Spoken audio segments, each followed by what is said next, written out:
the way na kami to our last hotel here in Patton. Today is December 7th Sunday. Super bagyo. Alas.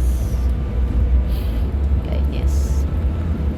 Dapat kasi yesterday December 6 ang ELP namin. So what can we do? Wala na. Diyan na yan.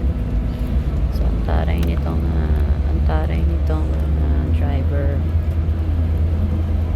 kasi yung travel agency owner nag-book kasi bayad namin round trip transfers from our post hotel to our extension hotel. Taray, galit na galit sa amin. 15 minutes na raw siya. Magtitikitan na raw siya. Magbayad daw siya ng 135 euros.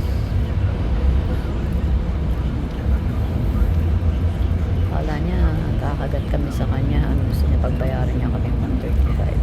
No way. Kasi naman yung binook ni John nakalagay black, white ito. Kaya hinihintay na ito ng matagal sa labas. Wala na, paano naman kayo magdi-Disneyland yan? Mas lakas ng ulan. We're screwed. Sana na lang umaraw. Milagro umaraw sana. Okay, I'll go.